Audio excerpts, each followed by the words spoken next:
Hello, third graders. Well, it is Wednesday, and that means it is a great day to think about punctuation and capitalization. Now, as we are now in third grade, one of the things we've really got to do is start stepping it up a little bit in terms of our writing and our use of punctuation and capitalization. So we're going to start off with a little bit of punctuation.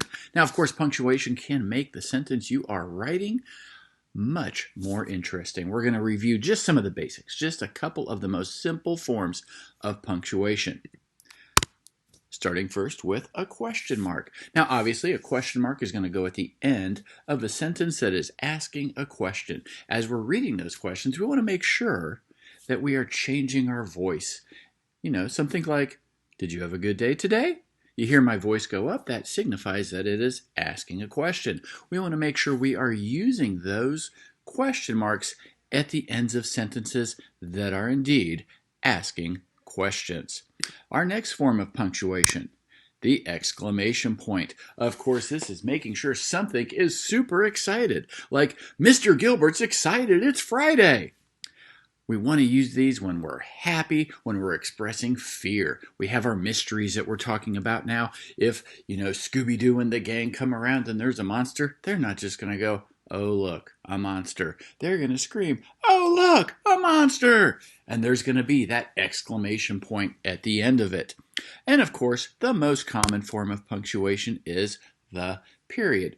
Now, this could be at the end of just a regular sentence that is making a statement, such as "the sky is blue." We could also use a period at the end of a command, a sentence where your teacher might be saying something like, "Please have a seat." We'd want to be using a period at the end of a command or a statement. So, those are the three basic forms of punctuation that we're going to focus on today, and making sure that we are using those at the ends of sentences. The next thing we want to think about is capitalization. I know it's something we've talked about. Honestly, you've talked about it since kindergarten. I've taught kindergarten, first, second, and now third grade. And every single one of those years of teaching, we talked about using a capital at the beginning of a sentence. We have got to make sure, even if you are typing, that you are putting a capital letter at the beginning of your sentence. Now, one of the things we also have to make sure that we are doing is using proper nouns and capitals with them. Proper nouns, like the name of somebody, like Mr. Gilbert. We would make sure that Mr. Gilbert's name has a capital. We would make sure the names of the days of the week, like Monday, Tuesday, or Wednesday, has a capital. Months of the year, January, February, March, has a capital. The names of cities, the names of places, even the names of things like products. If you're talking about having a Coke or drinking some Gatorade or having some Doritos, those names of specific products would also need to be capitals. Now we're going to look at a few sentences and make some corrections with those as we go. The first sentence says, "I will see my doctor on Monday." There's actually two mistakes in this sentence. Hopefully you're looking at those right now. Hopefully you're noticing one. First off, we need to have capitals for Monday. It is a proper noun. Now what we do not need, though, is the capital under doctor. This should just be a regular lowercase d. If we use the doctor's name, like if it was Dr. Gilbert on Monday, we would have a capital D, but since it is not, we would use a lowercase d. This is something that I've seen a lot of, where we have used a lot of capitals just randomly in the middle of sentences. That might have been something you did in first grade, hopefully not in second, but it's certainly not something that a third grader is going to be doing. All right, let's look at the next sentence. All right. Oopsie, come on now. Parkview Elementary School,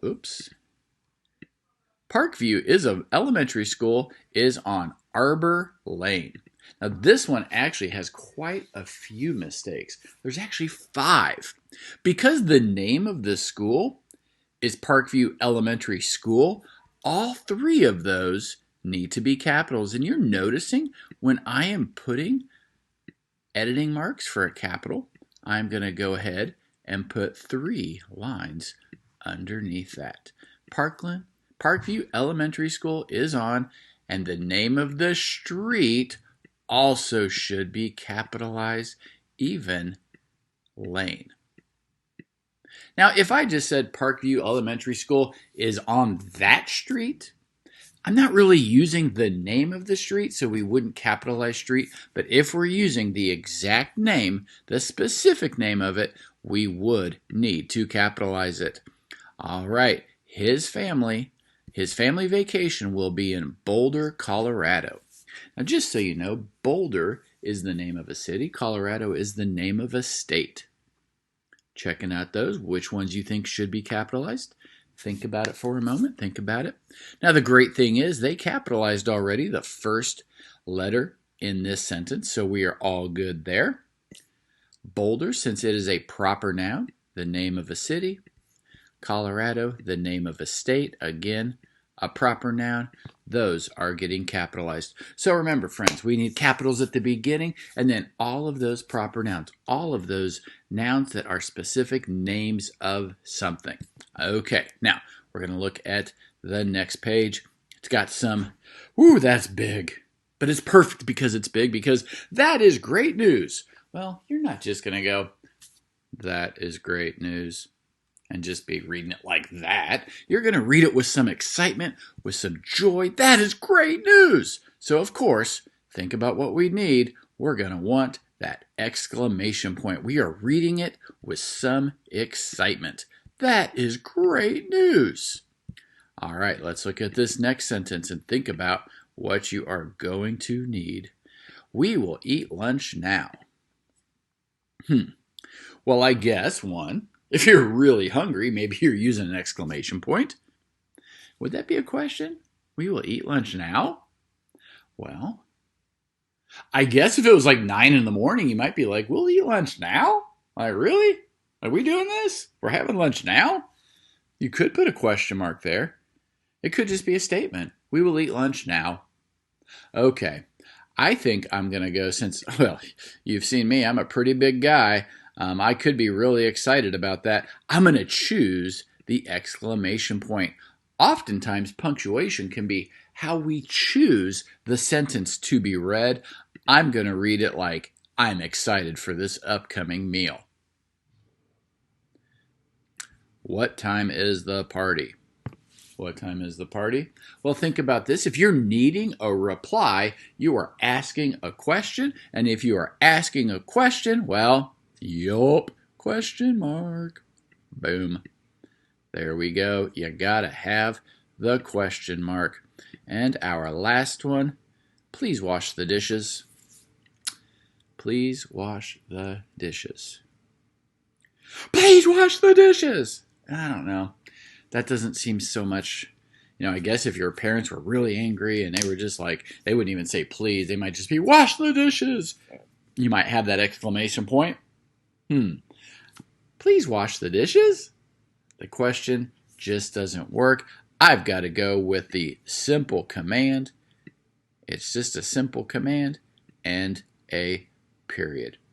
All right, so we've had a little bit of practice with punctuation, with capitalization. On the next page of this module is a link to a new ABC game. It's pretty cool, where you get to use some punctuation to fix some sentences. I recommend starting on the most basic level, that is just using ending punctuation. It does progress a little bit further along into some commas and things. If you'd like to give that a try, you can.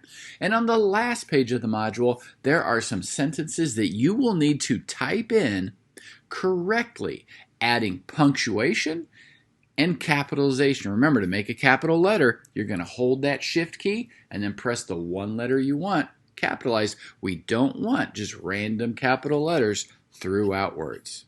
All right, have a good afternoon.